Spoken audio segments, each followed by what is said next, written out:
Hello, everyone. Welcome. It is Irene Lyon, and I will date this. It is September 16th. It is the year 2022. And for some of you, you've been hanging out with me a lot. We've been doing lots of lectures and learning the past week in preparation for my 12th round of a program that I teach and run called SmartBody, SmartMind. Some of you know it as SBSM for short. And the lectures we've been doing have been vast. They've been long. There's been lots of Q&A. And I'll mention some of those in a moment. Today, I've got two special guests. One, both of them have done SmartBody, SmartMind, and I will get them to introduce themselves in a second. Isabel and Amanda. Isabel is in the east part of Canada, and Amanda is in the southern part of the United States. And I'm, of course, here in Vancouver, British Columbia. So we've got North America covered right now, and I know that there's many people from all around the world here. What we're going to do today, in addition to talking about the nervous system, and I'll be answering questions from you all about it and healing, and also your questions around joining SmartBody, SmartMind and how this program works. Amanda and Isabel are here to talk and share their story. And some of you, did anybody see, they did a little tiny video clip that we posted on my YouTube and shared it on email. Some of you maybe saw it, some of you maybe didn't. See, someone is nodding, yes, I did. And so they've shared a little bit of their story, but we're gonna dive in a little deeper around their journey and where they are now, where they were before, and just the whole act and work of healing and restoring nervous system health. So without further ado, what I might do is I'll unmute Amanda just so that we keep it in one sound is coming through. And then Isabel, I'll bring you in and have you introduce yourself. How's that sound? Cool. Okay. Oh, I've asked to unmute you, so you'll have to unmute yourself.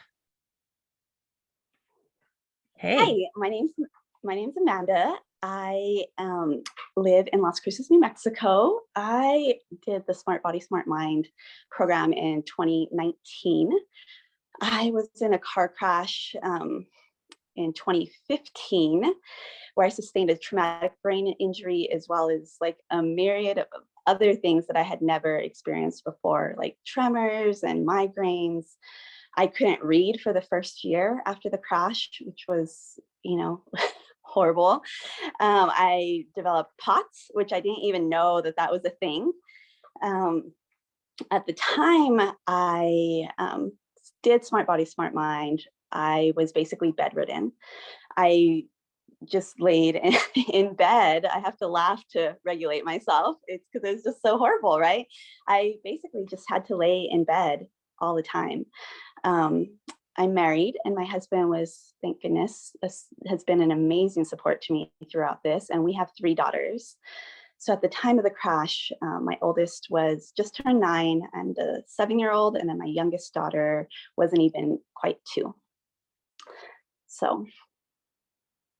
Thank you, Amanda. Thanks for the history. And it's, yes, like you said, you need to laugh a little to regulate, and that's completely cool.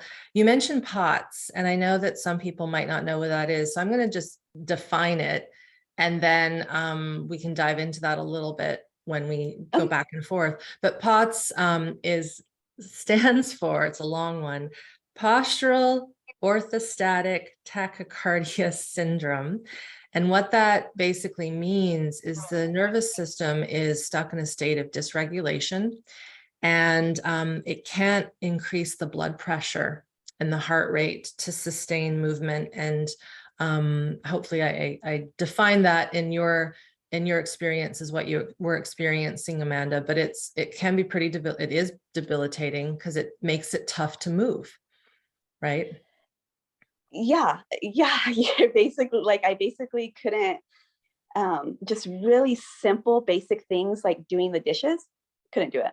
Sitting up long enough just to do my daughter's hair for school was hard. and I feel like a lot of providers don't know about it. So they're like, oh, just put compression socks on and have a bunch of salt and you'll be fine. It's all in your head. I'm like, no, there's something wrong. There's something like that's not. Yeah. Yeah. I don't know. Did I mention that I've seen almost 70 providers at this point? Yes, you did mention that. And so, but what I realized was that my symptoms, the majority of my symptoms were all related to the nervous system, but I was chasing them, right? So I was going to like an ear, nose, and throat for my hyperacoustics, and I was going to just everywhere. I was just desperate and being drastic. And SmartBody, SmartMind was just like a game changer for me. It was like, it was beautiful because I could do it at home, because I obviously couldn't really get out much, but it allowed me to like work on myself, to empower myself.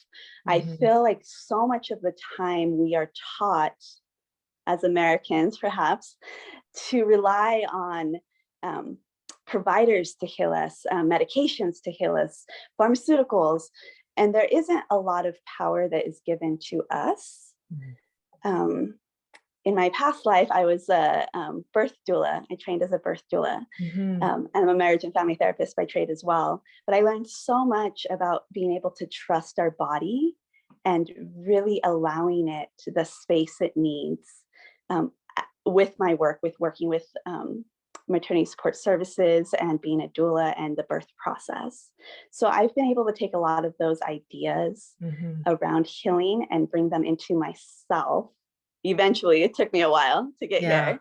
But SmartBody has been amazing as like a guide, a mentoring for me to embrace this like natural healing I believe that I have within me. 100%. And what you mentioned, that you were trained and you are a marriage and family therapist and a doula. And if I can recall, you had mentioned that this was not information, and I think we kind of know this, but it's not information that many of us were taught in our health university and college careers, right? Yeah, I went to a really good school in Washington State, and it was one of the top at the time for marriage and family therapy. It was a great experience. It was a beautiful program. I felt like I was trained well. But I didn't learn anything about the nervous system. Nothing. There was nothing about the nervous system that I learned. And I still feel like I was adequate in sessions, and I had I had skills and whatnot, but I really like the idea of we can only take somebody as far as we have gone ourselves. Yes. And so I believe as a person looking for healing, I think sometimes we subconsciously pick people that kind of match our vibration. And so I think that I was able to do good work with the people that were coming to me, and we were able to work on things. But now that I've done so much more work on myself and really have like dug into, this trauma, like so much of my personal trauma that I experienced prior to the crash, and just the way I coped with it and dealt with it, I really wasn't, right? Like I really wasn't healing that. I was functionable. I could function in society, but I really didn't heal it.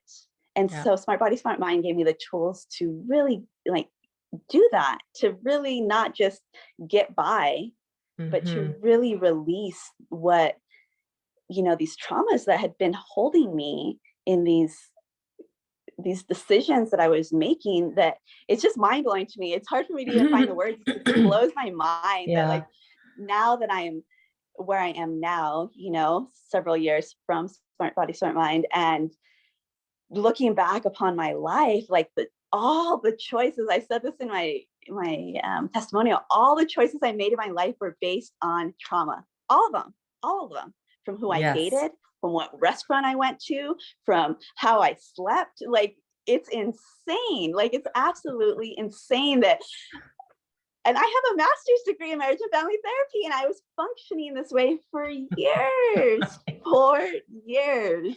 And so it's just so freeing. And I still have a ways to go on my healing journey, but now I feel like I'm like on the right road. When before it was like I was just desperate and just grabbing onto whatever I could. But it took the crash for me to get to this like rock bottom place of like, okay, Amanda, get it together. You can't keep living your life like this. I was all over the place. I was just like, go, go, go, go, go, go, go. Yeah. But in my family system, that's normal. Yes.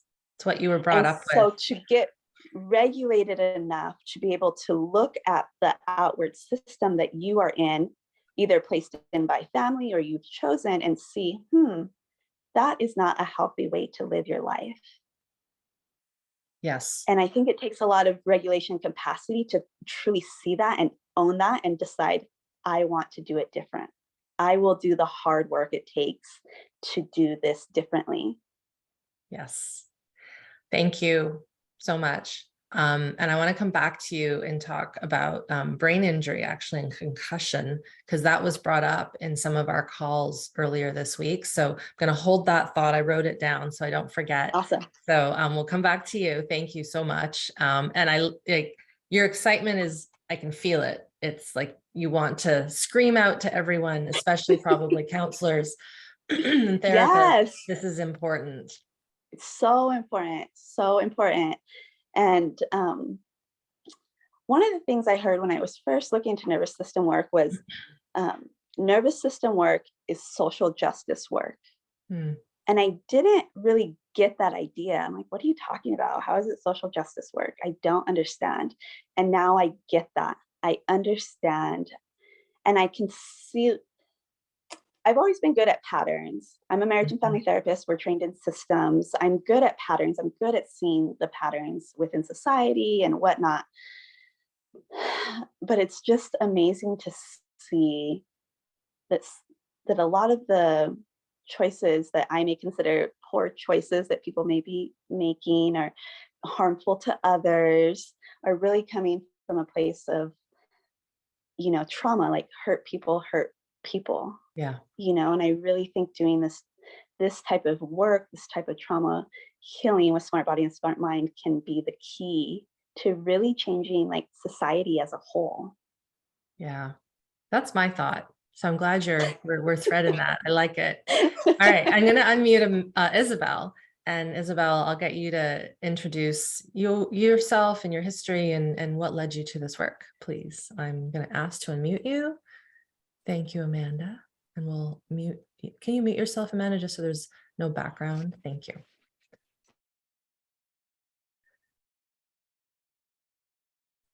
There we go. Hello. Hello, my name is Isabel. I'm 48 years old and I am a mother. I've been a stay-at-home mom for 7 years. I have a wonderful husband. I live a good life. I live in Eastern Canada in the Ottawa region, and I'm a trauma survivor.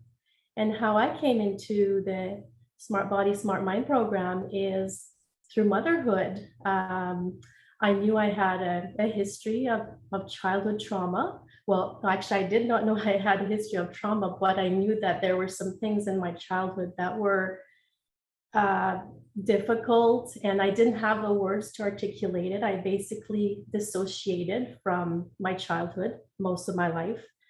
And for me, I became a mother at 41 years old, and it was the most incredible and frightening thing all at once. And I say frightening because I knew that I had some unresolved and unhealed issues, but what I didn't know was how deep it went into my history. And for me, the roadmap to parenthood is very different than where I come from. So I had to basically rebuild myself as a parent without any role models, so to speak. And that's why it was at first quite a journey, but as I went through this amazing phase when my little girl was around 3 years old, that's when I I realized that I had a very, very strong mama bear instinct. And I went into a major stress response.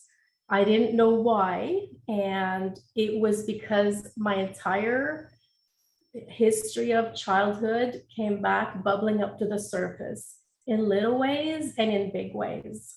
I was anxious, I was angry, I was rageful, I was stressed, and I'm wondering, I'm living a good life here. What's going on, right? Like in my brain, everything's okay, but then in my body, I'm freaking out. So it's really at that point that I felt the sensations, memories came back, everything, my whole world came crashing. And that's when I seeked help. So I went through years of therapy, and it was traditional talk therapy, which was very helpful on some level, like on some cognitive level. I was taught how to communicate with my abusers, how to set boundaries, how to respond. But the problem was that for me, I didn't have a sense of internal safety. I didn't know what that felt like. So I also had no capacity to process the emotions. So my brain understood what was going on, and I was able to do the work they were asking me to, but I was simply not able to understand or process the emotion. And so without that internal sense of what's happening, no sense of safety, I eventually went into a journey of discovery on my own. I thought therapy is okay, but I need to also keep going and find another method. And then that's when I learned about the somatic work. I learned about the polyvagal theory, and everything I tried, it just seemed it was either too theoretical or just too superficial, nothing in between, until I found your work, Irene. And I'm so grateful that I did, because for me, that was the missing link. My only regret is that I didn't find you like 3 years ago. So for me, in my journey, I feel like when I found you and your work, and I enrolled in the SmartBody, SmartMind program earlier this year, I felt like all the pieces of the puzzle came together. I felt like I had a way to get to where I wanted to go. And that's how my healing journey started. Thank you, Isabel.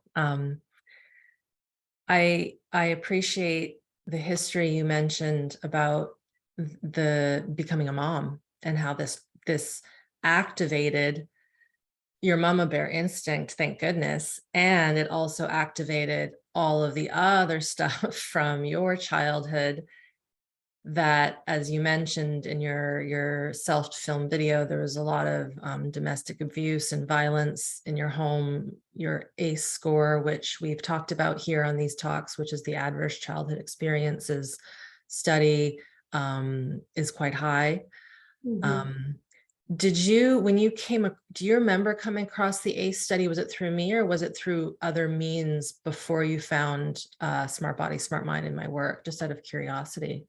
I had actually come across it. So I was Yeah. actually very familiar with it, also through the other work I had done. So I had a very good understanding of where I sit, and I understood the risks for my health. I understood the other things that would have affected, like you said, Amanda, I like how you said affected your decisions, all of the decisions in my life. When I started looking at my ACE score years ago, I thought, this makes sense now, like the decisions that I made, and how some of that trauma just sticks with you, through work or through certain relationships, or like you said, Amanda, the decisions that you make. And I still made some very good decisions, but the thing is that it has a way of staying in your life until it's healed. And that's what I realized. Yeah. Yeah. And just a overview for anyone who's super new here, ACE stands for Adverse Childhood Experiences. And this was really, and I spoke at it about it at length in our talk yesterday, where I talked about the undeniable link between early stress, early childhood trauma, and adult disease, chronic illness. So for those of you who are super new, that would be a great talk for you to listen to after today's, to familiarize yourself with the history, because I actually go into the history of how it was developed, because it was by accident.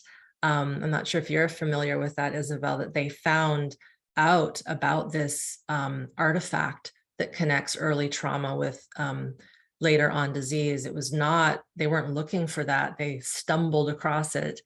And from that, the study was created. But what we really know, everyone here, is that when we have had these early traumatic experiences, and it doesn't have to be simply, not simply, but domestic abuse, violence. It can also be surgical trauma when you were a little infant, if you were born premature, if you had an accident in the home, if there was a fire, a near choking, drowning accident can put your little system into deep, deep freeze, fight, flight, freeze, dysregulation. So it isn't just these things, it's a whole myriad of things. But what the study showed, to go back to the point, was that if we do not heal at the nervous system level, the system will get sick. We could say with what we're predisposed to maybe get sick with, whether it's autoimmune or cancer or heart disease or a more mental brain-related disorder, a neurodegenerative disorder. So it's really important stuff. So as you said, Isabel, you saw that if this isn't healed, these are the potential things that might occur down the road. And my sense is your mama bear instinct also might have been, I better take care of myself so I can take care of my kiddos. Would you agree? I would absolutely agree. And even furthermore, even before I knew about the somatic work, about the ACE study, I even said to my husband when I said, if I don't heal this, it's going to kill me.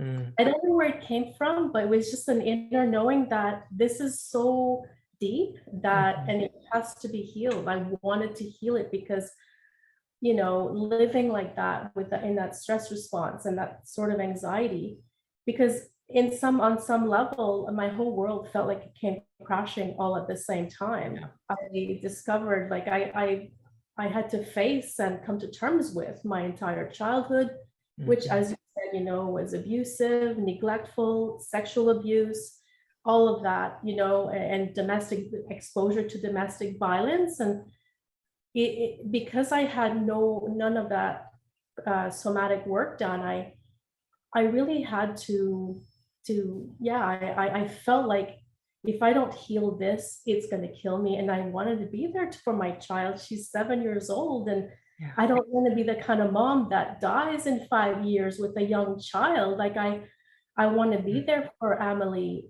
when she's older. And so that was my driving force, was to stay healthy and go back into my vitality. But yeah, it was quite a, you know, it was like, yeah, my whole world came crashing all at once. And that it was good, because obviously I needed that trigger to see what was really had been sitting in a little compartment somewhere in my life. I'd never seen the light of day, but now it was time to see it and accept it and understand it and heal it. Beautiful. Thank you. I want to touch on one thing that I know about where you got to in SmartBody, SmartMind in a moment. But for everyone here listening, if you have a question for Isabel or Amanda or myself that's more general about SmartBody, SmartMind, please pop it in the chat and then we'll get to that in a moment. Just an overview to give folks an idea. SmartBody, SmartMind, it is an online program. It runs over 12 weeks when we're in live session. There are 10 modules. We call them labs. It's very sciencey, labs, where you're learning lessons each week. And one of the things that people often ask is, what if I get behind? What if I can't keep up? When are the calls? What if I can't stay focused for the whole call? And Isabel, you had mentioned, so you just started this year, earlier this year, and you mentioned that you're on lab. Let everyone know. I'm on lab number 3. Yay! I want to say that I am not underestimating the power of each lab, because having done the first 3 labs, I have to say that it took me from a state of stress response to a state of calm and groundedness, so much, an internal safety, I should say, an internal safety. And it, for me, has been life-changing. And so I don't feel bad that I'm at lab number 3. I'm actually very, and then part of your program is that we can go at our own pace. It's very well structured, but there's so much flexibility in the program that that's what I love about it. Yeah. And one of the things that, first of all, thank you for being honest that you're on lab 3. I will also say, and this is for everyone here, when you go at your own pace and you really listen to that personal impulse of going slower or repeating and reviewing and taking your time, not only is it breaking us free of our habitual maybe pattern of go, go, go, go, go, and do everything perfect. It actually, I believe, will speed up the healing process because you're not pushing and going and going and going. And so it might seem like it's a behind because of the way we were taught in our school system that you have to get all your homework done or else you fail, which I think probably we've all been in the same school system, right? But this idea of building safety, and I wanted to really put a pin in that one. When we did some of our classes last week, Isabel, one of the intentions that a lot of the students had was, I want to feel safe again in my skin. I want to feel safe in my cells. I want to be able to connect to my body because it's so foreign to me. And like you said, going slowly through the first 3 labs, just because they're the first 3 doesn't mean that they're not potent and powerful. And it's given you that foundation, really. Right? Absolutely. Yeah. Cool. What I want to do, I'm going to have, there's one question here. So it's a general one. So I'll just read it. And then if Isabel or Amanda, you have something to say about this, I would love to hear your thoughts. So the question was, I feel stuck in my life. Is this connected to my nervous system state? So I'll be macro and be, yes, it's definitely connected to the nervous system state. This is a state of what we would call freeze. So there's fight, flight, which is the get up and go, sympathetic, protect. It's that mama bear instinct that you mentioned, Isabel. But then freeze is very similar to when Amanda was talking about POTS and not having energy. The system is in a state of shutdown, and it's hard to get out of that stuckness. Do either of you have any thing you want to share about your own stuckness and how you felt into that and moved through it by moving through the program as you have? Well, I can totally relate, as for me, to that feeling of stuckness. In fact, I can say it on some level, I have felt stuck my entire life. I feel like there's a small part of me that always felt like there was something wrong with me, or I didn't belong, or I wasn't reaching my full potential. And I always felt like, well, I always felt frustrated with that part, to be honest. But now that I have learned the education and I'm on this program, now I understand where it comes from. And it's all related, as you say, Irene, to the nervous system. And for me, I have to say that one of the things that, like, some of the amazing things that have come out for me in this program is that getting unstuck for me has meant the triggers are becoming less. I'm able to communicate more clearly or more assertively. I'm able to set boundaries. I'm able to, I've got some notes here, so I don't go into fight flight as often. That's a level of coming out of stuckness in a way. And those are just a few examples, but I can totally relate to that feeling, and I still feel it, but less intensely.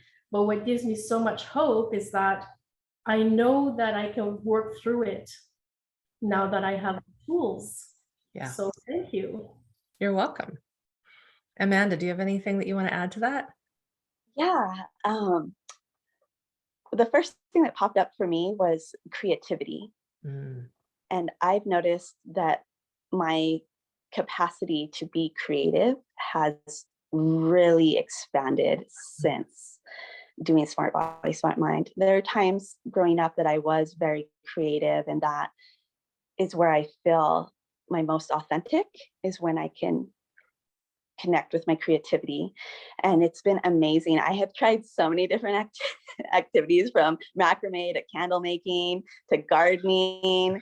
It's been beautiful. It's been really beautiful to do this. My latest is quilting.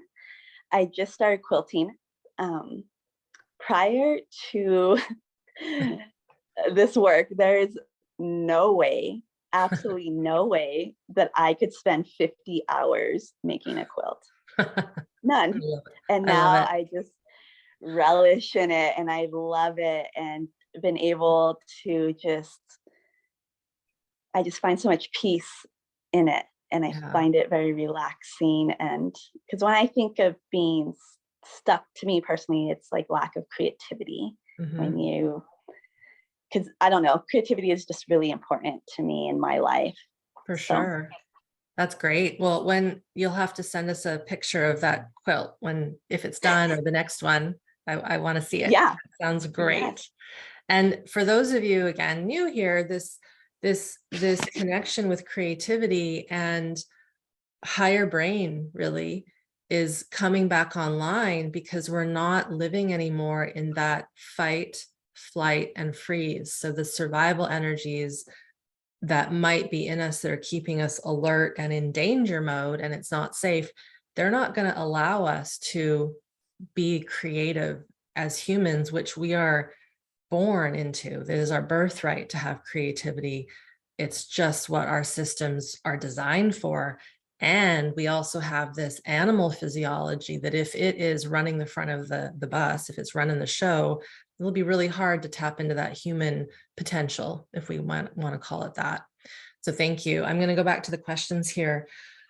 Someone has a question for Amanda. How long did it take for you after you started SBSM to resolve the POTS symptoms and syndromes?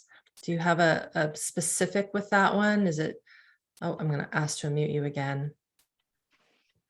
I would say that I noticed a big difference at 6 months. So I started POTS, I believe it was March. And then we purchased a home in October. We closed the end of October of that year. When we came to look at the house, I had a hard time walking from the front door to the back bedroom. Yeah. And just going to like home improvement stores, I was still in a wheelchair. And then once we got into the house, then I was able to do a little bit more. Like I didn't need my wheelchair like around the house. But it's a lot to move with 3 kids, trying to unpack and all of that stuff. We live on a ½ acre. Now I have chickens. I can see them right now out my window. We have chickens and dogs and cats and stuff. And now I can easily walk around the ½ acre lot and do my gardening or my chicken chores or throw the ball with the dog. So I learned everything the hard way, I've realized. So I would say definitely I could see a lot of improvement at 6 months, where I can look back and be like, holy guacamole, like there has been a lot of movement. Yeah. But it's been a process. Last summer, I started walking last summer, where I would just like we have acequias, they're like little ditches. So I'd like jump the fence and walk on the acequia, and I could barely make 10 minutes of walking. And now I can walk like almost a mile. Yeah. And so just got to be easy on yourself.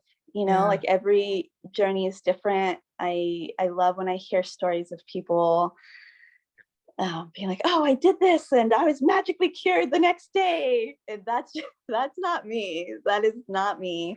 It's taken a while, but there has been so many gains, and it's just so beautiful. It's like so beautiful, the process.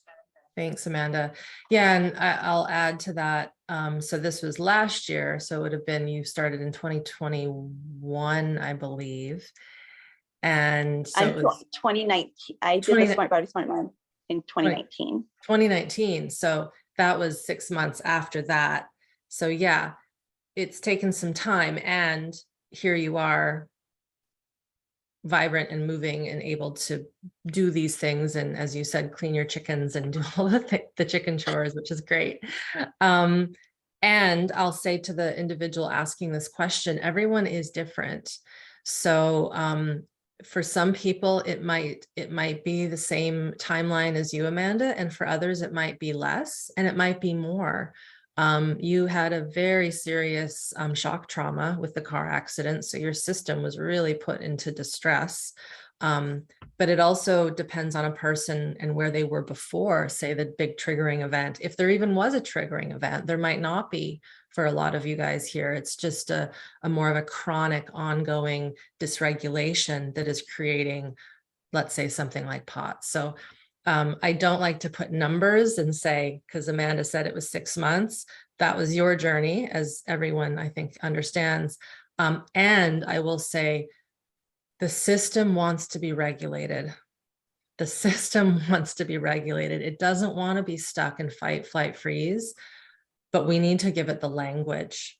We need to give it the manual. And because of the way human society works, it's not enough to just let time go forward. We really need to work strategically, as you both have shared, with the education and the practices, and then slowly things do shift. So I'm going to go to another question. This is for Isabel. I have a similar story to Isabel. My main problem is depression and sleep. Will the program be appropriate for me? The big point is not too much overwhelm. Could you say anything to that? So was sleep or depression something that you troubles with sleep, Isabel? Any of that similar to your story and healing journey? Yes, I'll be happy to speak to that. I think I had depression and anxiety all at once, to be honest, for a period of time.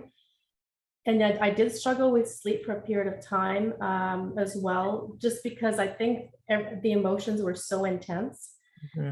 So again, for me, it was the fact that it didn't have Toolkit to process the emotions.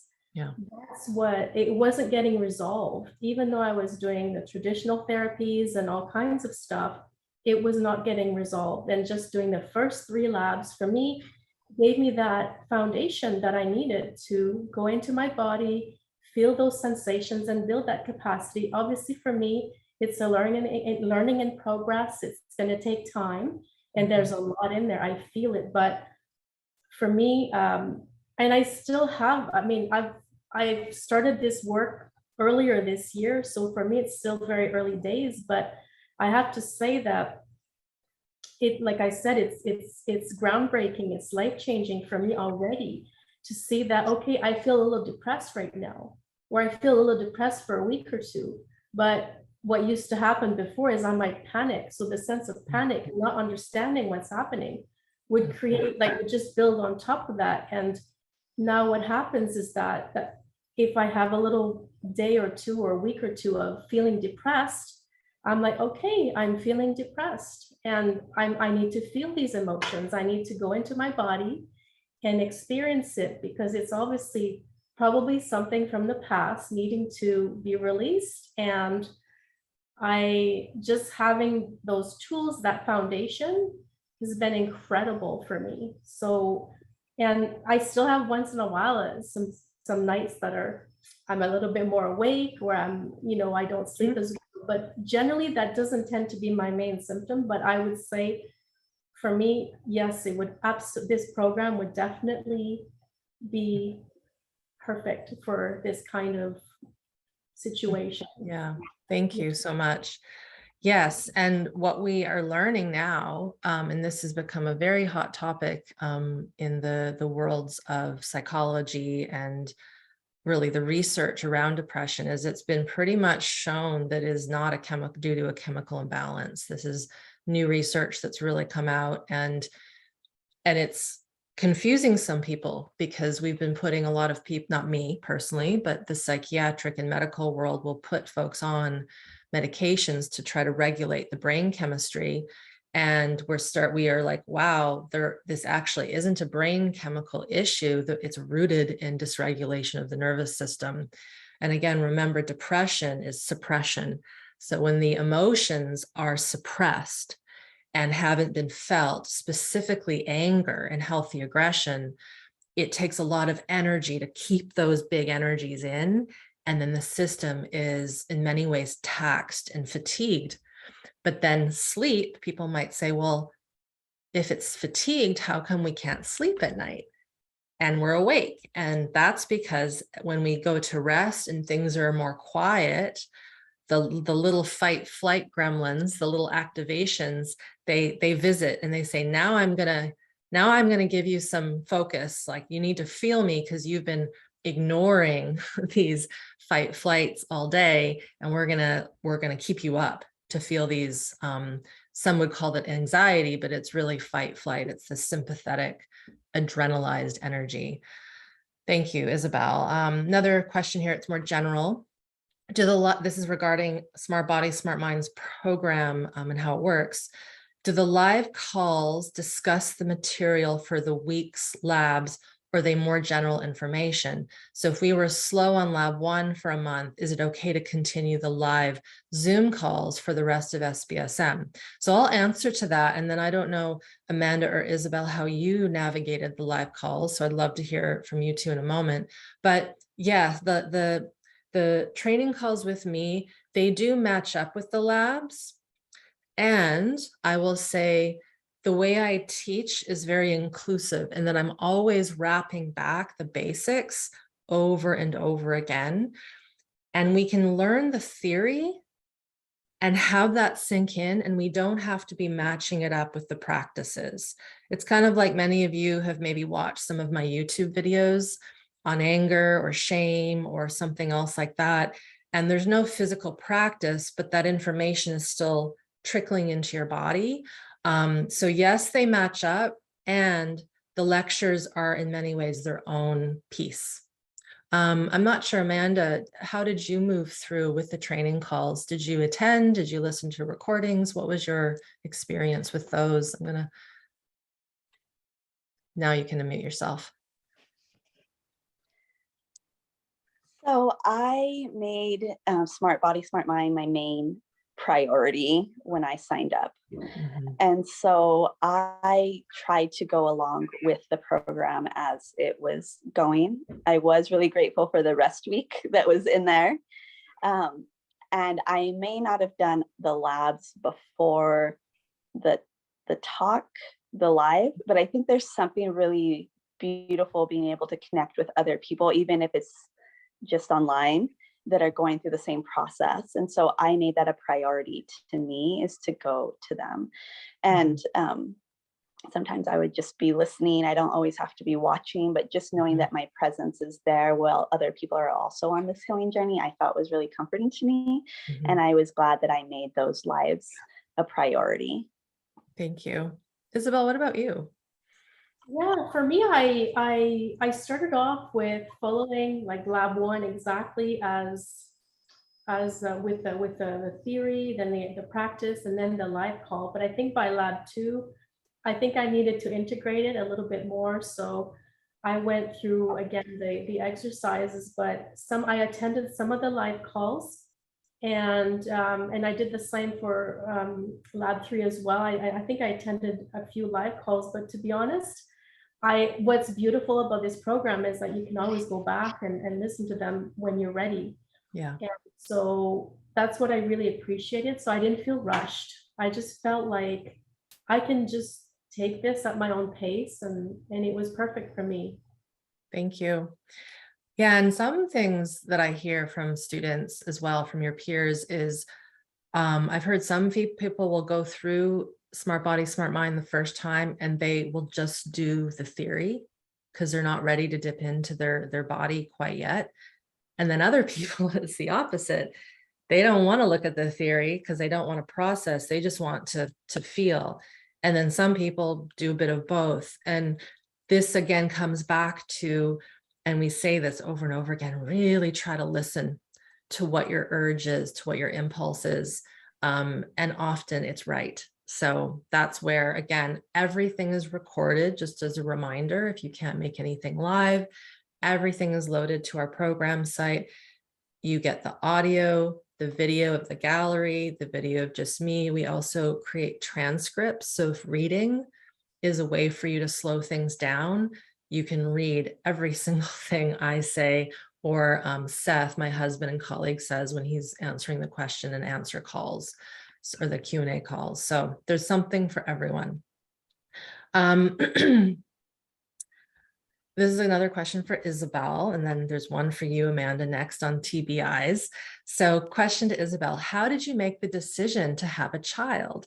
I can't imagine having one with me being in that state. I feel so much pressure at age 39. I've also gone through abuse as a child too, and it's hard.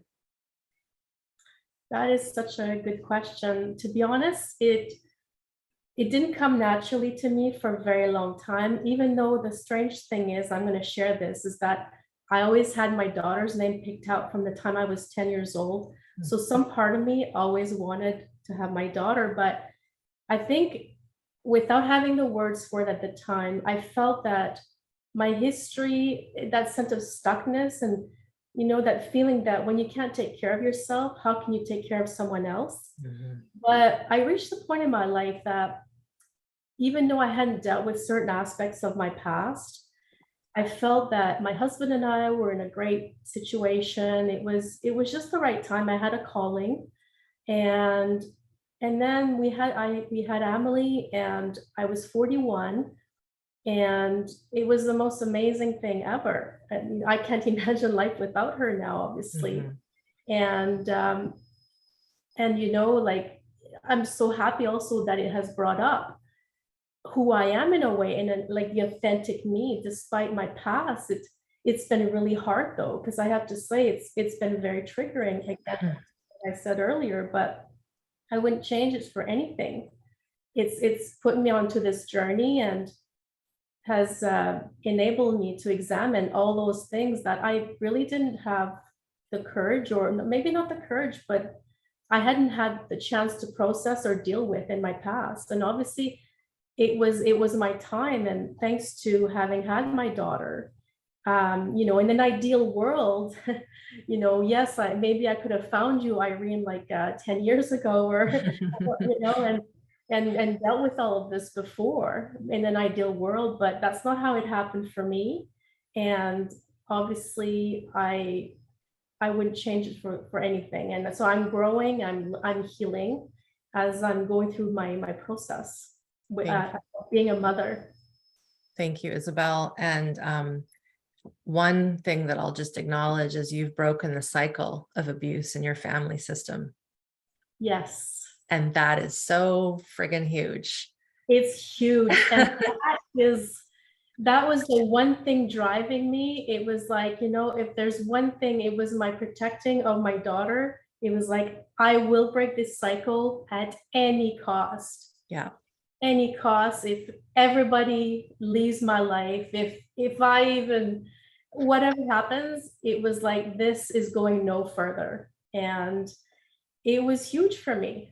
It was huge. I'm tearing up. I've got shivers because, and I need to really acknowledge this for you and everyone here. These cycles of abuse, I have no doubt, have been going on in your family for generations. This is just how it happens. And it has taken you, yes, it's taken you a journey, but not that long to break the cycle. And now you have your daughter, this new human, whom is not going to have to do the heavy lifting when she's maybe ready to have kids if she chooses to. And it'll make it that much easier et cetera, et cetera. So it seems easy to me when you look at the history of how long we've been here as humans. It's easy, but it's not easy, but it can shift quite quickly when your awareness and intention is there. So thank you for sharing that, Isabel. Amanda, question. So this is from someone I've had, and I'm going to ask to unmute you. I've had 2 traumatic brain injuries and been trying to heal them for the last 3 years. And I've seen close to 100 practitioners. So she outweighs you maybe in your 70. I also have complex PTSD and chronic illness prior to the TBIs, and those were worsened after the TBIs. What I noticed with the practitioners are sometimes the treatments stick for a few days or a few weeks, but then the progress is gone. Amanda, with SBSM, has the regulation you've gained and the improvements you've made stuck? Yes. Yeah. 100%. 100%. I definitely have gotten to the point that I don't know if this is going to sound really bad, but I don't really want to go to a provider that isn't nervous system informed. It's just not helpful. Like, I'd go to these providers and they would be shaming me, and it just wasn't helpful, and it was very expensive. It was very expensive. And so I feel like the skills that I have learned in SmartBody, SmartMind will last me a lifetime. That this is like an investment for my lifetime. And as a mother, like, it definitely changes the way I parent. Not that I was a bad parent, but I am a better parent. I am a better parent now. And I'm all with you, Irene, about these generational patterns. And I definitely feel like this type of work changes them. Yeah. It changes them, where I will hands down do the heavy lifting so my kids won't have to. And so, yes, I understand the struggle of concussions and trying to heal them. And each concussion is different. I had a client one time who had a brain injury, and I didn't really understand what that meant. And then, unfortunately, she got cancer. Then she told me, I would rather have cancer than a brain injury, because with cancer, they have like a set protocol of what they say you should do to heal, which I also think nervous system work would help with that. I have a very long history of cancer within my family, and lots of trauma and all that good stuff. But with brain injury, it's so difficult. There, I have vision issues and hearing issues and POTS, and some other people have totally different things. And so there's not like this set protocol of you go to a doctor, you do these things, and then you're better. Yeah. But for me, with my brain injury, everything can go back to my nervous system. So it really blows my mind that I spent so much time and money and energy looking for all these different things, when really I think that nervous system work was what I needed all along, even before the crash. Yeah, thank you. And there's a follow-up that I didn't see to this question. Has it changed? My sense is this is a yes, but I want to verify with you. Has it changed your capacity to have less pain and brain fog? Are you still very symptomatic, or are you able to move through your days easier? So I have had huge gains. I'm definitely not to where I was before the crash when it comes to physical. I still have a ways to go when it comes to my physical. I have a really short battery life. So I still struggle with that. But when it comes to mental, emotional, and spiritual, I'm on this whole other level that I don't think I could have gotten to before SmartBody and SmartMind. So my body is still catching up, and that's okay. I'm okay. I love my body. We've been through a lot together. So an example of this would be in 2017, I could barely leave my house. There's a little co-op right down the street. I could go there maybe for 10 minutes and I'd have to come home because just the driving to get there and the driving to come home would wipe me out. Mm-hmm. And then if I had a really bad flare, that could throw me out for 3 weeks. If I had a really bad migraine, I'd be out for like 3 weeks. I wouldn't be able to parent my kids. My poor husband was picking up all the slack. Now I can drive into town. It's about a 10-minute drive, and I can be in town for about 3, maybe 4 hours before I drive back home. And I can do that twice a week. If I try to go into town 3 times a week, my body's not happy with that. But I like don't even care. I'm just so grateful. I'm so grateful. I get so excited. I'm just so grateful. Like that is so huge for me. I love thrifting. So I go thrifting and I find fabrics for my quilts. And it's just so, I'm just so grateful. I'm so like, to some people that might be like, oh my gosh, she's so far from like being normal or whatever. I don't care. I just love it. I just feel like my life is beautiful. And I think because of the gains I've had, because I definitely struggled with, after the crash, I had, there'd be days I'd have 5, 6 panic attacks in a day. I was unfunctionable. And now with SmartBody, SmartMind, like I just feel happy all the time. I don't struggle with depression at all. There's times I might get a little anxious, but that could also be excitement or nervousness or, but it's more like normal, like just a normal emotion to have where it's not overtaking my whole life. Thank you. And the one thing I know from working with folks who have had brain injury and concussion is you're right. The medical system often isn't sure what to do with those people. And again, is it their fault? Maybe not, because they just don't have this information yet. Right. But what I found when I did do some work with folks with concussion through head injury, when we worked with the nervous system and had them release the fight flights and maybe even the fear of death and all these things that came with that. I worked with a lot of people who were in avalanches where I lived. That's terrifying to almost die in an avalanche. And the terror and the fear of death, the near-death experience was what was keeping their brain from healing, because there wasn't enough space and flow for blood flow, and they were still waiting to die, right? And so the moment we worked with and they acknowledged and there was grief and all that, it freed the system up to then heal the brain. And so that, again, is often not talked about or worked with, of course, because people just haven't cued into that yet. I'm going to just answer a general question, then I have a few more. I know we're at the top of the hour. I'm not sure if you ladies are good for time, but we'll keep going until it's like, okay, I think we've done lots for the day. So the general question is, in regards to feeling stuck, what about feeling like it's Groundhog Day? It's like the perception of the daytime is the same, and I feel like it's connected to fight, flight, freeze, 100%.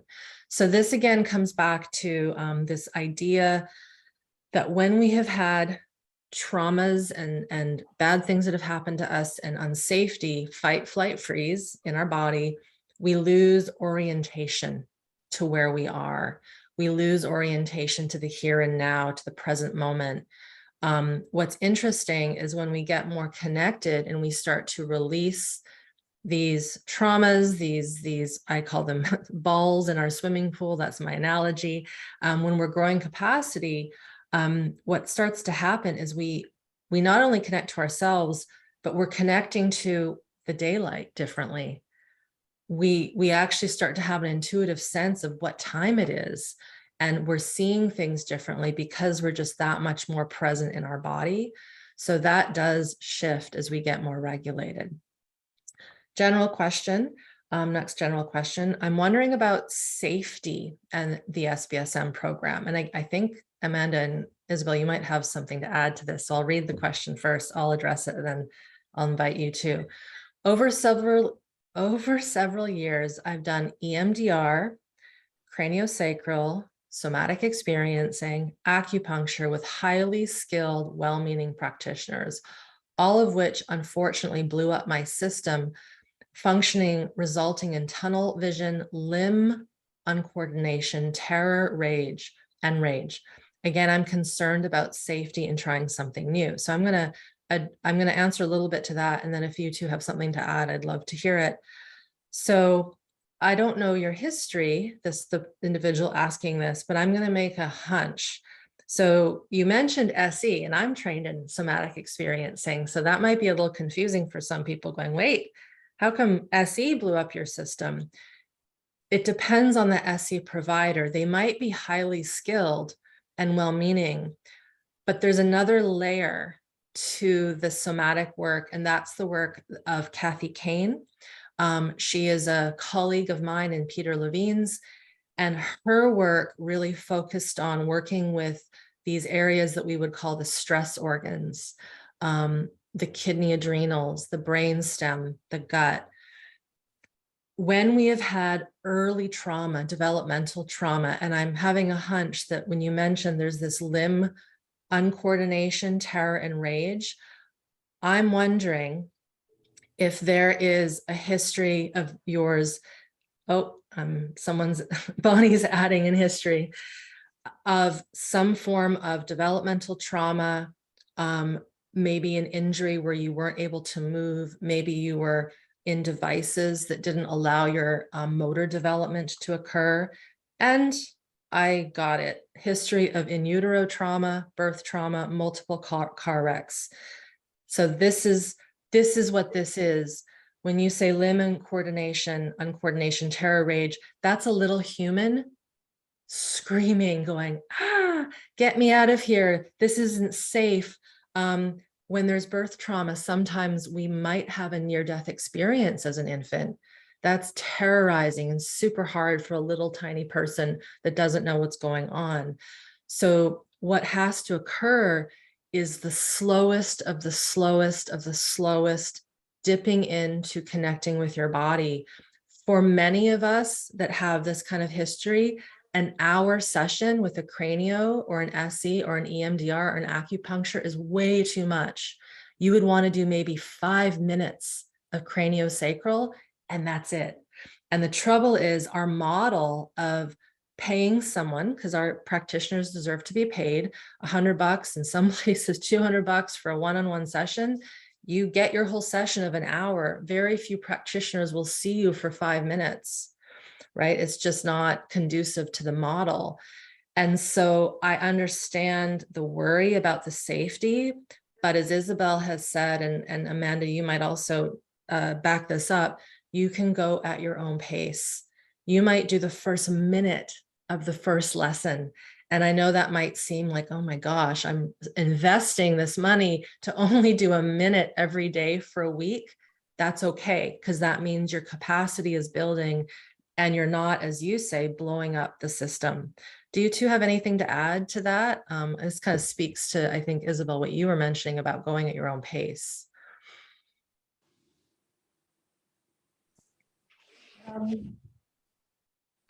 Yeah, no, I don't think I can add anything more than there's that internal sense of safety and then that external safety that you talk about so well. But for me, that internal sense of safety came very quickly as soon as I went into that embodiment. And that for me, it just changed everything. Mm-hmm. Thank you. So yeah, the program is definitely, I think, going to give someone that sense, I think. Thank you. Yeah, and I'll just add, the reason my brain knew that there was a history probably of developmental trauma is after time you get to see the trends. And so when I read that paragraph of the symptoms after seeing practitioners, that is where, my brain went, I bet there was some early stuff. And this person verified there was a near-death experience at 6 months in utero. And that creates a storm of nervous system unsafety. So again, whether you choose to work with me, this person who's asking this question, I would really recommend, if you go with me, wonderful. And if you would rather do something one-on-one, you want to work with someone who's been trained in SE is important, but also the work of Kathy Kane. It's called somatic practice. And you also want to make sure that if you do work with someone, they understand that you might just need 5 minutes of work. And maybe the first session doesn't even require touch or going into anything. It's just having a conversation, and then that's enough. And then the next session is maybe a little bit more. And that's exactly what we want to work with when there's this type of early developmental trauma. All right. Next question. I recovered from mold toxicity, mostly by doing a brain retraining program. But it was your work, Irene, that helped me fully recover the past few months. Oh, thank you. I'm now wondering if SBSM could help me further as someone who has some understanding now of nervous system regulation and is physically recovered from chronic illness. I do have some nerve issues in my legs and pelvis. These are being evaluated medically. Thank you. So yes, 100%. So SmartBody, SmartMind, it's quite a robust curriculum. It is 10 modules. The first, let's say 5 or so, 6 are very foundational. There's little bits of movement in terms of using the body and doing what we would call more Feldenkrais movement, which is another thing I'm trained in. But as we progress through the labs, we get into a little bit more what we would call neurodifferentiation. So these are practices that bring a bit more thought, a bit more movement to the body.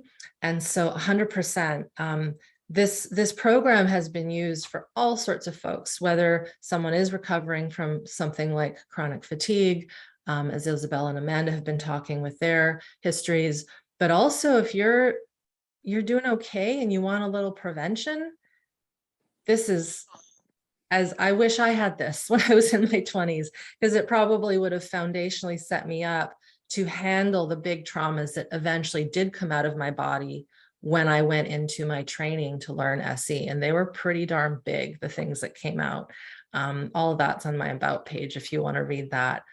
I'm just going to see if there's no other general questions for Amanda or Isabel. But what I'll do, I'm going to answer some of the general questions in a moment, but to respect your time, both of you, I would love to ask, is there anything else that either of you would like to add?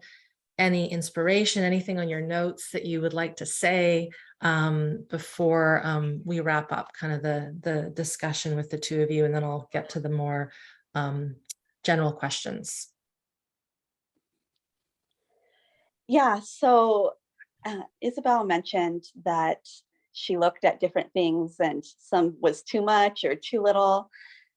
And I feel like SmartBody, SmartMind has been just right, like for me and my process. I'm a reader. I read all the time. And I've had a really hard time reading anything that's nervous system related. There's one book, My Grandmother's Hands, which is a trauma book, which I love, and I was able to get through that. But a lot of even just reading these books, I feel like they don't go in like the order that you go in. It brings up stuff, and I felt like more traumatized after reading some of these like trauma books. And so I just stopped. I just stopped reading these books. It was like too much. And that's one of my go-tos when it comes to anything in life, is to read a book about it. And so I feel like SmartBody, SmartMind has been perfect for me in the way that I needed to process things and work through things. And I love that I can, as an alum, I can go back every year and learn more stuff. And so it's just been, I just can't say it enough. It's been the game changer. It's been the one thing that has definitely like been the foundation of making like everything better, and it's changed my entire life. My entire life is different because of this work. And I hope to get, do your additional training here in the future and bring that in when I get to the point of wanting to see clients and the ability to see clients again. And I don't think I can function. There's no way for me to function in the world like I did before SmartBody, SmartMind. Like, you are different. Like, there's no way like around it. It changes everything. The way I view things, the way I view people, my relationships, everything is better. Everything is better. So thank you. Oh, you're welcome. Thank you. And I'm going to add a piece about the books, because you are correct. The big heavy hitter books that are out there, they're wonderful books. Bessel van der Kolk's book, The Body Keeps the Score, even Peter Levine's books, Gabor Mate's books, and they're theory, their story. They're not meant to bring you through a healing learning journey with your body. They're theoretical, and they're information, and they're wonderful. And when our capacity is still growing, they might be too much. And so that's why, as you mentioned, there's little bits of theory and little bits of practice, and we kind of titrate and go between both. So if someone is having a difficult time reading a big, thick book, that's okay. Some of these are not meant for that. Isabel, anything that you would like to add or end with for those here listening today? Well, I'm just going to say that I think this process is really messy. It's really intense, and it's confusing at times. But the SmartBody, SmartMind program, what it has done for me, it has given me all those tools that I needed to feel that safety, even though sometimes I had a lot of toxicity around me. And like Amanda, I resonate with what you say. It's a life changer. It's a life-changing toolkit. It's a life-changing lifestyle, I would say. And I'm just going to reiterate what I said earlier. My only regret is not having found you earlier, Irene. I wish I had known this earlier, but all the incredible teachings and learnings and the practice that is now going to seep through every area of my life, not just with the toxic people in my life, but I think for me, it's just incredible. And I want to thank you so much, because it really has changed my life. I feel more confident, more empowered, and able to help myself. And I think that's what you base it on. And I want to thank you so much for that. So thank you. You're so welcome. Thank you both. Thank you for your time today and hanging out and sharing with the Zoom people and the world, really, when we put this out on YouTube. As I said, if both of you need to go, that's completely fine. If you want, you can hang around and listen, and I'll be answering some more of these questions here. And Isabel and Amanda, hopefully we'll see you in the hallways of SBSM when we go again this round, in the way that you might come into the program, and maybe we'll do a round 2 and see where you two are at next year after another year of practice. I think that would be fun. So thank you again so much for your presence and sharing.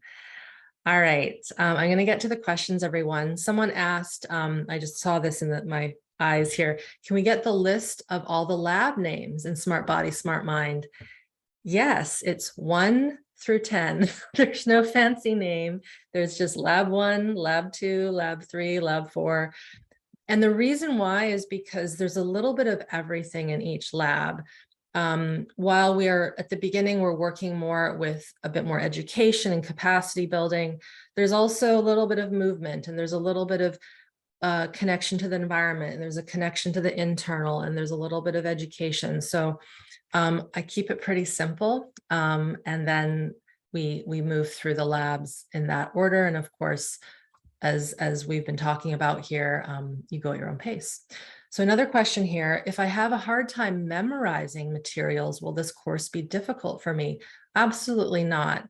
There's no need to regurgitate anything. There's no need, we don't test you, so there's no need to produce anything. The key is that you are connecting with your body and your environment as you learn the material. And what people will find is that as they become more regulated, as they grow more capacity, their brain and their cognition starts to turn on. And it's the same thing that I was saying with Amanda with healing brain injury. When we're not living as much in survival stress, our thinking brain and our cognition improves. As many of my mentors would say, the brain is an end organ that is influenced by the stress physiology. So when the stress physiology is looking for danger or looking to hide, this higher brain of ours that is so powerful, it's not getting the space it needs to fully function.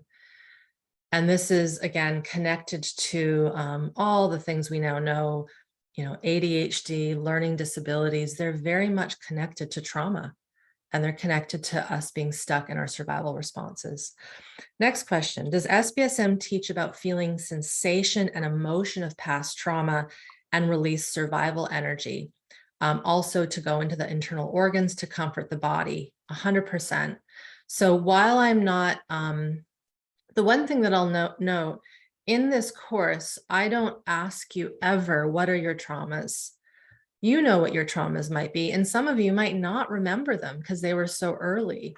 And so part of the work is building up this language, this repertoire to connect with the body. And yes, we connect and we work with the internal organs, not from a manual way where you're massaging or anything like that, but with an intentional way. I'm having you imagine, put intention, put focus on parts of the body.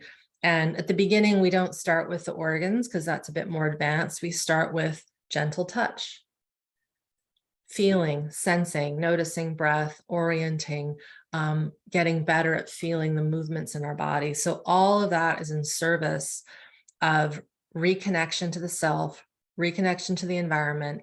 And then the interesting thing is, as we gain that capacity, the survival energy and the traumas start to bubble up and release organically.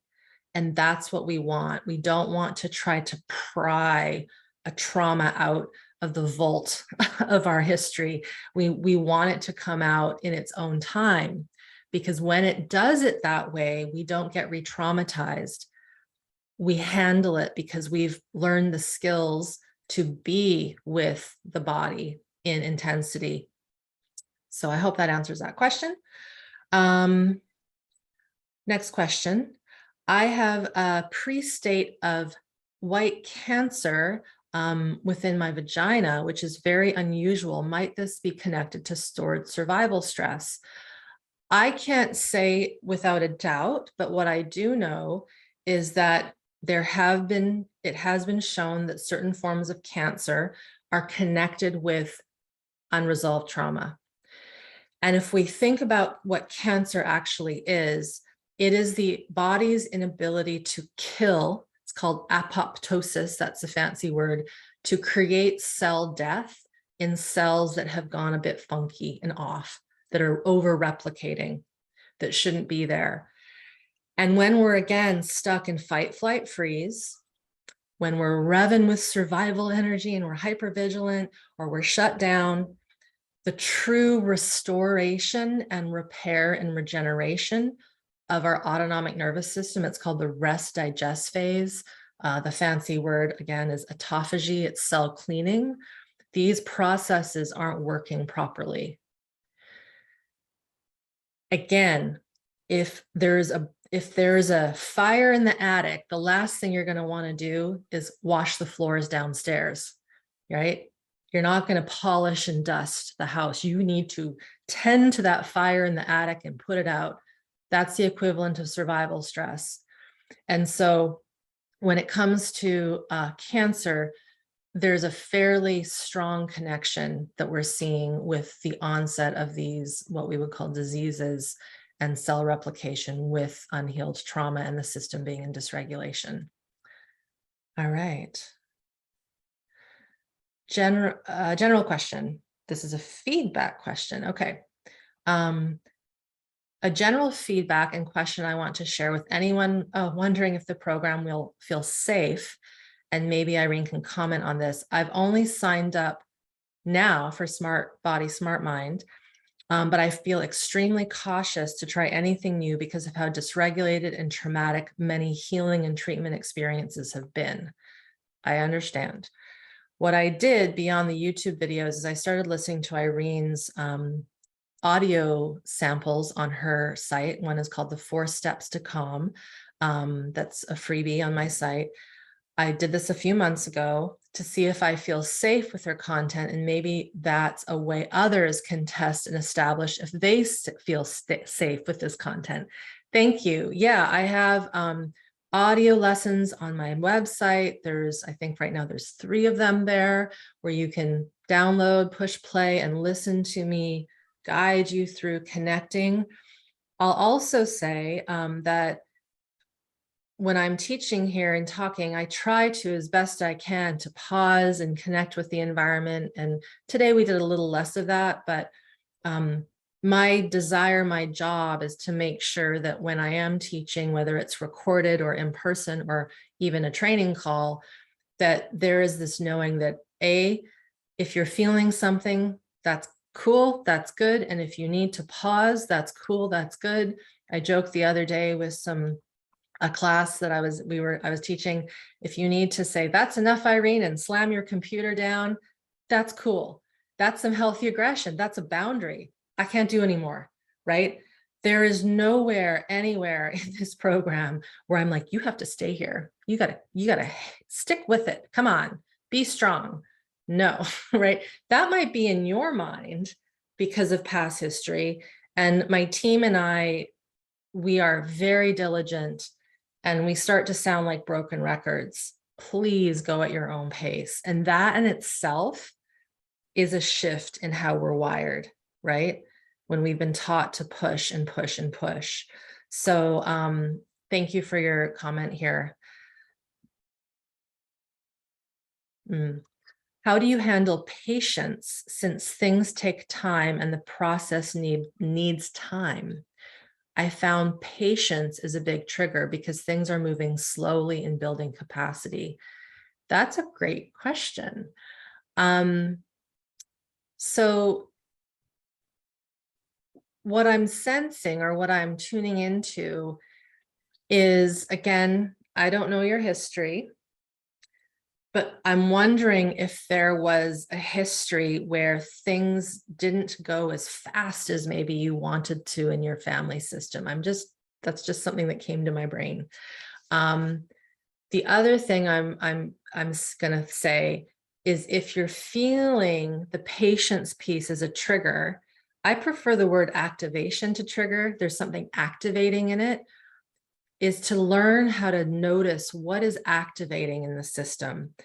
Is this a frustration? Is this an old memory of something?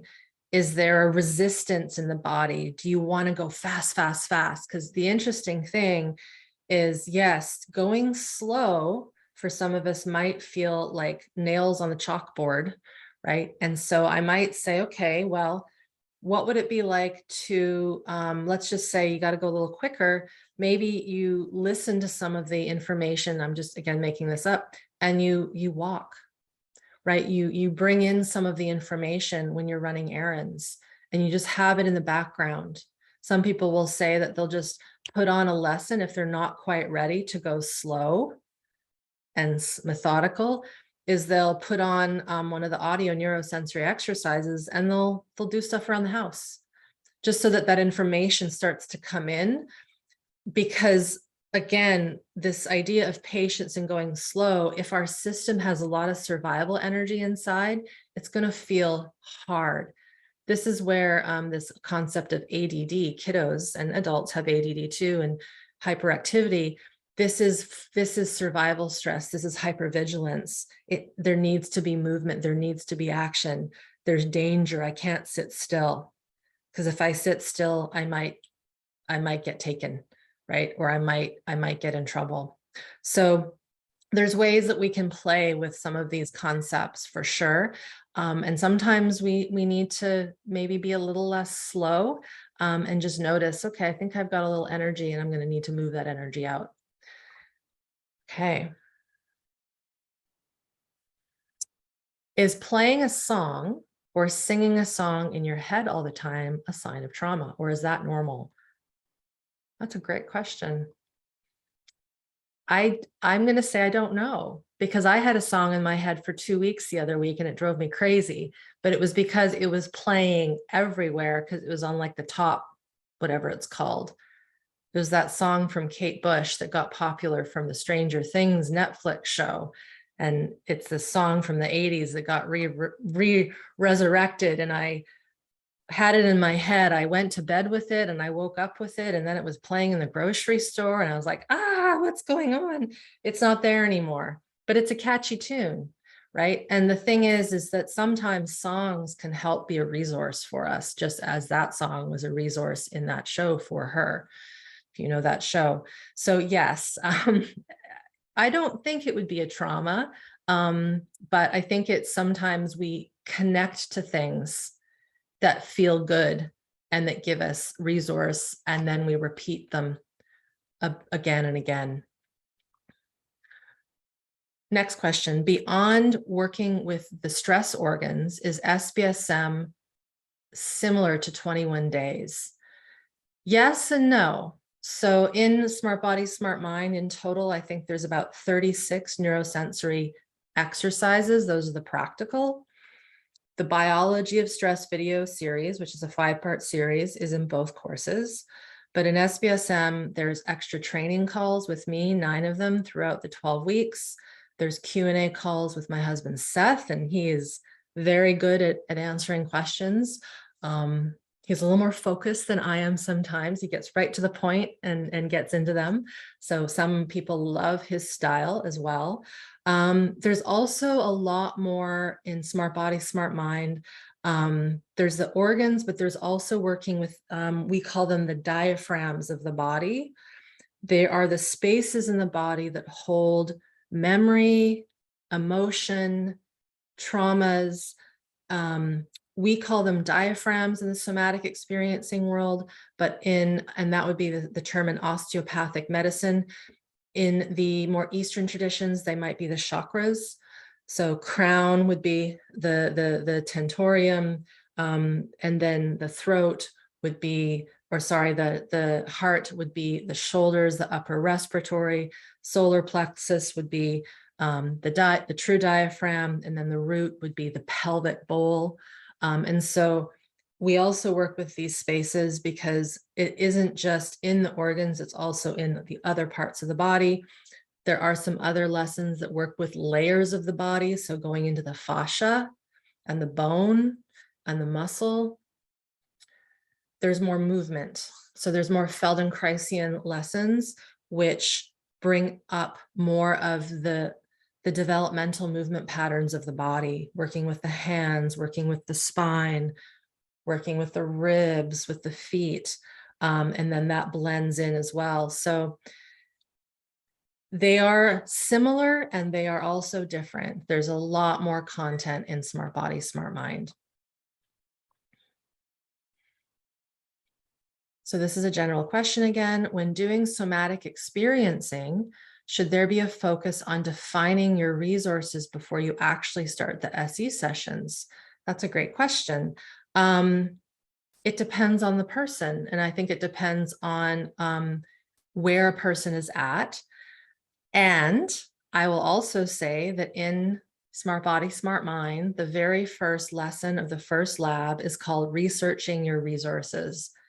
So we actually, at the very beginning, have you outline, obviously in your own time, and connect to what are the external resources that you have that you know work.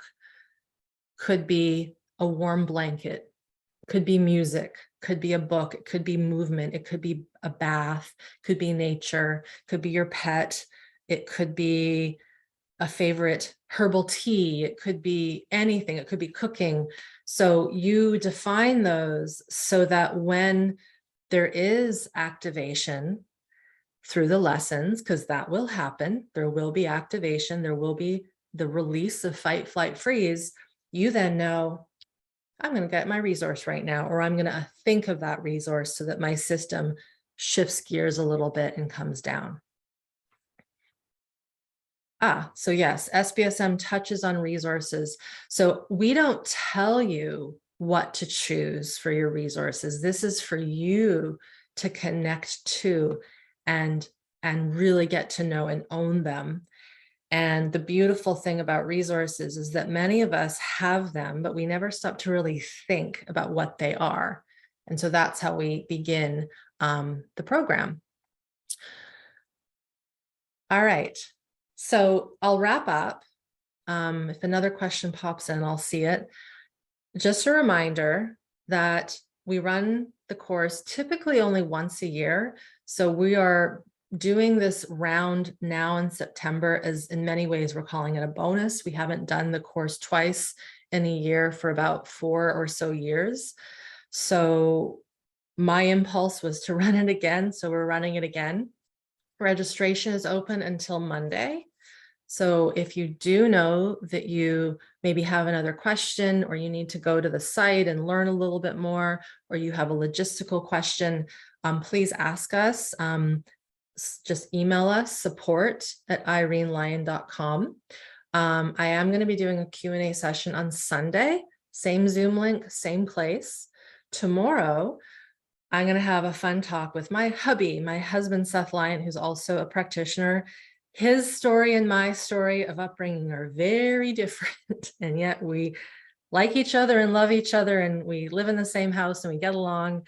And our story is pretty interesting, and his story of parenting is interesting. So the topic is the ill effects of dysregulated parenting. We're probably going to get into the topic of healthy shame and toxic shame and how they're different. We'll probably get into elements around questions like, oh my goodness, I've screwed up my kids. What do I do? I didn't know this stuff before. What can I do to help a kid that's now an adult? Or what should I do with these kiddos that are having anxiety or these things? So we'll get into that. We'll also do questions. So that's tomorrow. And then on Monday, we're going to do another panel with some more more of Isabel and Amanda's peers. Again, 11 a.m. on Monday on Zoom. There'll be a few more of us. I think there's 9 alum coming in. So there'll be a lot of energy and a lot of stories to be shared as well. Some of these alumni have been with me for many, many years, and others are a little more new. And I think that's the whole agenda that I wanted to mention. I created this work, just for those of you that don't know the quick history. I was in private practice, right? That's why I can see some of those questions and go, oh, I bet this was developmental trauma, right? So I have been trained extensively in this work. I've been working with people for 25 years, which is hard to believe because I don't feel that old, but it's been 25 years. I've done lots of one-on-one work. I've done lots of group work. I stopped and quit my private practice, which, trust me, was a hard thing to do, because I saw, wow, there's a lot that people need to learn, and they don't need me one-on-one. Theory, homework, education, pacing themselves. And so I took a bit of a risk about 7 years ago and started putting these elements in audio format, in PowerPoint presentations, and then with the technology of the online world. Here we have a beautiful program that is a site. Basically, you go into this website when you join, and everything is there. You can access it at any time of the day. And I can confidently say I've impacted more people's lives this way than when I was working one-on-one with folks. And you don't need to have me. I've never, before this last couple months, I had never known of Isabel or Amanda. And it's cool that while I would love to hug them and have them all in my home, you guys can do a lot without me with you 100% of the time. So that's all for today. Again, I'll do some more questions tomorrow.